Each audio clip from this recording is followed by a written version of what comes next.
तो शिक्षक ट्रांसफर से जुड़ी ये बड़ी खबर है। देखिए, आपको बता दें कि अब सॉफ्टवेयर से ही सभी शिक्षकों का ट्रांसफर होगा। कोई भी ट्रांसफर अब मैनुअली नहीं होगा।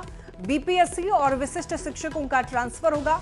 देखिए, पहले फेज का इसी महीने 30 जनवरी तक लिस्ट जारी करने का लक्ष्य है और सभी जिलों से बारी बारी से विभाग को ऑनलाइन रिक्तियां मिल रही है।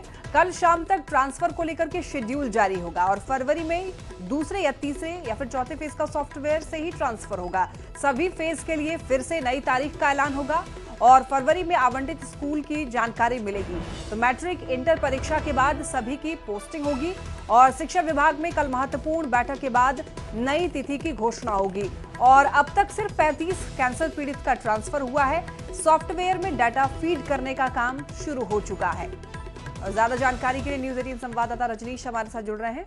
रजनीश, देखिए, ट्रांसफर पोस्टिंग को लेकर खबर मिल रही है कि अब सॉफ्टवेयर के जरिए होगा, पूरी जानकारी दीजिए। बिल्कुल, देखिए, लंबे समय से बिहार के जो विशिष्ट टीचर हैं या फिर बीपीएससी वाले टीआरई 1, 2 या पुराने टीचर हैं वो इंतजार कर रहे हैं कि उनका ट्रांसफर कब होगा। इस बीच शेड्यूल जारी भी किए गए थे, लेकिन चूंकि मैन्युअली ट्रांसफर शुरू किया गया था, जिसमें फर्स्ट फेज में जो कैंसर पीड़ित हैं या दिव्यांग हैं या लाचार लोग हैं उनके लिए शुरुआत की गई थी। 35 ट्रांसफर ही हो सका था। शिक्षा विभाग ने एक रिहर्सल किया था उसमें, लेकिन अब जो फैसला लिया गया है कि अब फिर से सॉफ्टवेयर से अब जो भी ट्रांसफर किए जाएंगे, यानी कल इसको लेकर महत्वपूर्ण बैठक है और इसी महीने में 30 जनवरी तक जो फर्स्ट फेज का जो लिस्ट है वो सॉफ्टवेयर के जरिए जारी होगा। जबकि बाकी जो रिक्तियां हैं कई जिले से मांगी गई है, वो रिक्तियां जो है धीरे धीरे ऑनलाइन ई शिक्षा कोष से डीओ भेज रहे हैं।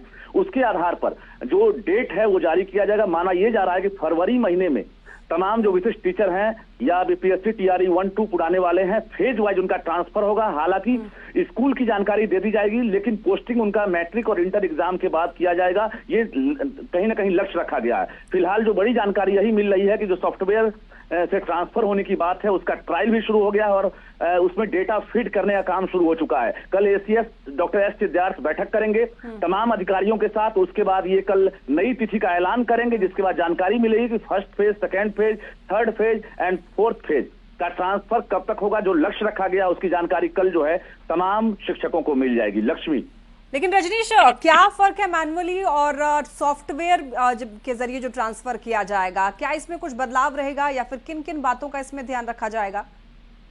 देखिए, डॉक्यूमेंट्स वेरिफिकेशन, चूंकि मेडिकली जो ग्राउंड था उस ग्राउंड को डॉक्यूमेंट्स वेरिफिकेशन करने के लिए मैनुअली जो अधिकारी हैं वो शुरू किए थे, लेकिन चूंकि हजारों की तादाद है ऐसे टीचर्स की, खासकर जो फेज वाइज ट्रांसफर करना है, इसमें लंबा समय लग जाता। लेकिन शिक्षक जो है इंतजार कर रहे हैं। ऐसे में शिक्षा विभाग ने फैसला लिया कि जो भी ट्रांसफर करेंगे अब सीधे सॉफ्टवेयर से होगा। एक बार में डेटा फीड किया जाएगा और उसके बाद सभी का ट्रांसफर जो है एक तरह से सॉफ्टवेयर के जरिए होगा, ताकि जल्दी से जल्दी ट्रांसफर हो सके और जो चॉइस का जिला है ऐच्छिक का स्थानांतरण लोगों को मिल सके। और कहीं ना कहीं जो 300-400 किलोमीटर दूर वाले जो शिक्षक हैं जिन्होंने अप्लाई किया है, उनकी जो एक तरह से कहीं ना कहीं चिंता है कि अब ट्रांसफर कब होगा, उनके लिए कल सूचना मिल जाएगी कि आपका ट्रांसफर का डेट क्या होगा और कब से शिक्षा विभाग आपको स्कूल आवंटित करेगा। लक्ष्मी, चलिए, ठीक है, बहुत धन्यवाद आपका इन तमाम जानकारियों के लिए रजनीश। यानी कि पैमाना वही रहेगा, लेकिन जो मोड है वो अब सॉफ्टवेयर के जरिए होगा।